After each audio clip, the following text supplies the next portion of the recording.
Let's bring David Aiken into the conversation. He's going to be watching this closely as Parliamentary Bureau Chief for Sun Media. David, are you in Calgary? No, I'm in Ottawa, staying in the National Capital because, and let me just pick up from what you were talking about, if you get CBC at home, you get CPAC. If you get CTV at home, you get CPAC. If you get CTV at home, or Global at home, you get CPAC.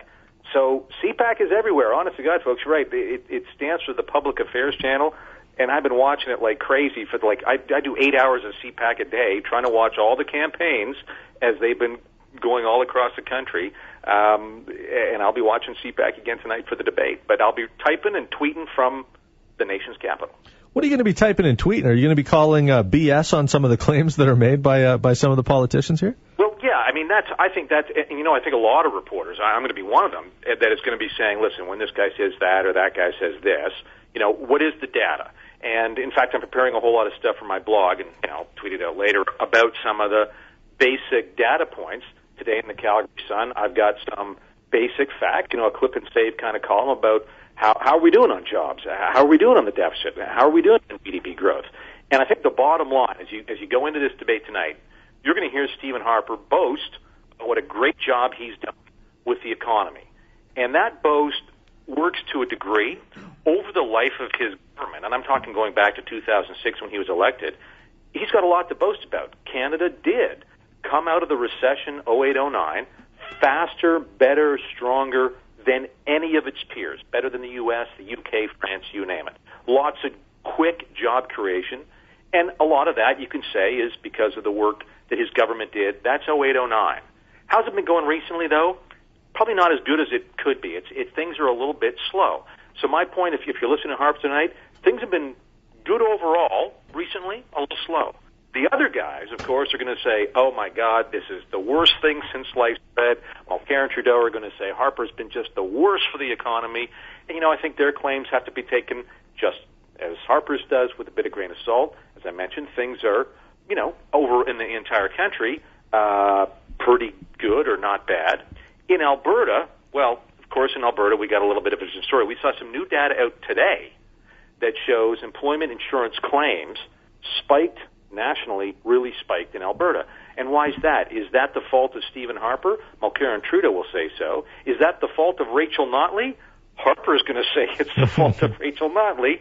The answer, of course, is it's really the problem with global oil prices. I mean, no government can do anything to raise the price of oil, but you're going to hear a lot of talk about that. So I think that's the overall scene setter. You're going to hear lots of spin, but be careful on taking it with a grain of salt. Yeah.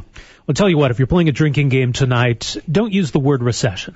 Don't drink when they use the word recession. We're going to hear it a lot tonight, David. And I guess, if you want to make the case that if you don't got to go to work tomorrow, but you're right. Exactly. If you got to get up and go to work, don't use that as because that can be spun a couple of different ways. I mean, you can make a case that Canada was in recession at some point this year. Yep. Conversely, the Conservatives have other indicators they can point to suggest, well, maybe we're not in a recession right now. And that's a really good one. So let's just on that for a little bit and why it's important. When we were in recession in 2008 and 2009, here's what happened. There's three things that happened. First of all, there was this big thing called measuring gross domestic product, GDP, and we saw gross domestic product shrink rapidly and deeply over two successive quarters. Actually, probably more than that, but certainly two. And that, for some economists, is the narrowest definition of a recession. When you have two successive 6 months of negative GDP growth, you're in a recession. And that's what happened in Canada in 2015, from January through to June, two successive quarters of negative GDP. But most economists say it's not a sufficient condition. It's a necessary condition, not a sufficient condition to call a recession. You need two other things. You need rising unemployment. You need lots of job losses. Two, you need consumer demand to really fall off. So we won't see retail sales, wholesale trade will drop. In 08-09, we saw that happen. We saw big job losses. We saw consumers weren't spending. As a result, the government bailed out the auto sector. People weren't buying cars, so we had to bail out the auto sector. What do we do about employment insurance in the wake of rising layoffs? In 08-09, we saw the government again enrich, essentially, the EAI system and pour billions into anything that would put people to work, including infrastructure. What's happened in 2015? We have not seen rocketing unemployment claims, despite what we saw in Alberta this month. Employment growth has been sluggish but steady. The unemployment rate right now is 7%, and we've seen year-over-year job growth of, about 100,000 jobs. It's not great, but it's not bad. What about consumer demand? Have consumers turned off the taps? Is anybody buying anything? No. In fact, consumers continue to buy. And we've also seen household sales, home building, still grow strong. So a lot of consumers say, without those other two things, falling consumer demand, falling employment growth, it's hard to say it's a recession. So again, put that in some context for tonight's debate when you're right, a lot of yak about the two recessions, and you'll hear this from Mulcair and Trudeau, the two recessions that Harper has sat through. One, yes, 08-09. He was there for that recession, but his response was one that I think any other leader would have responded by going into deficit.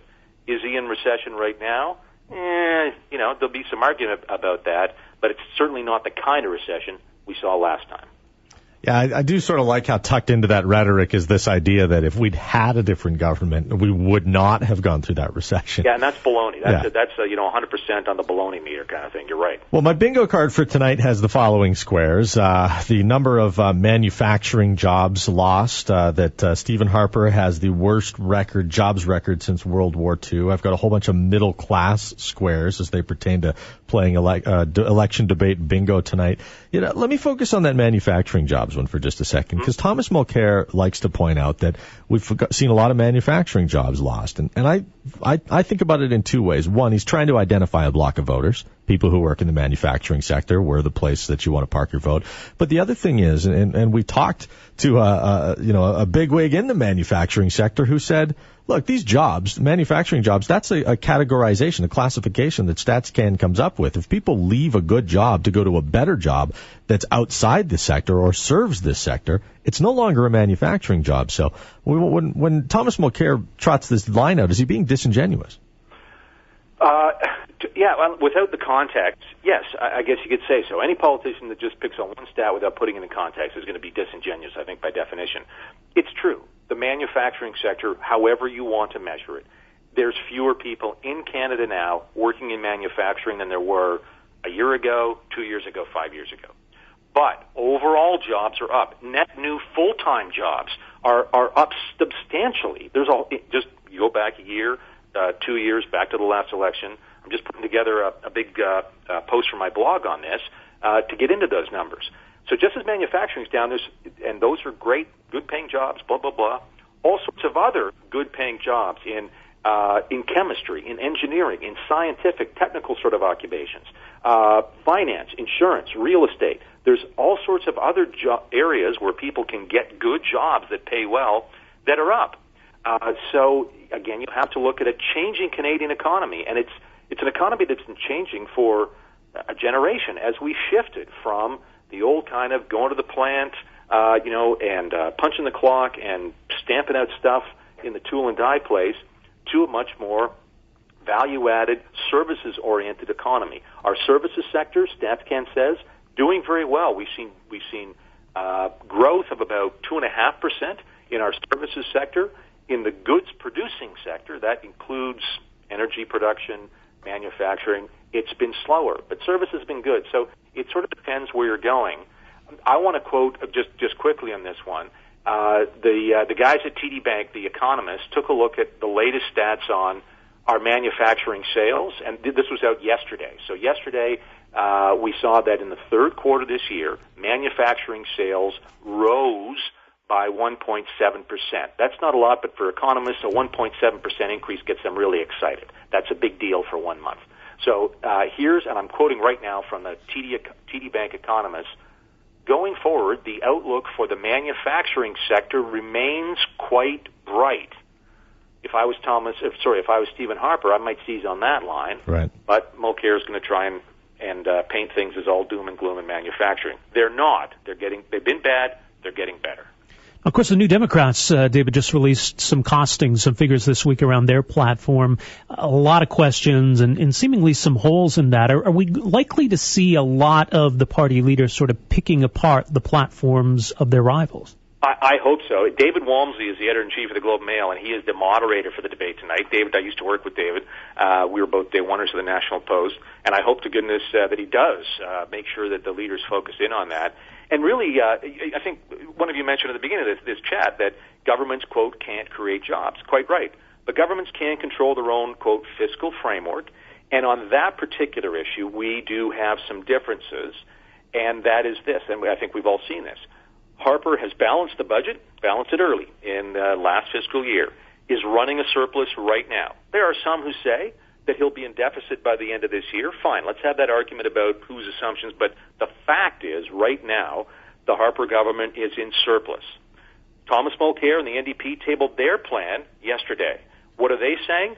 They're saying their surpluses will be bigger than the Harper government's.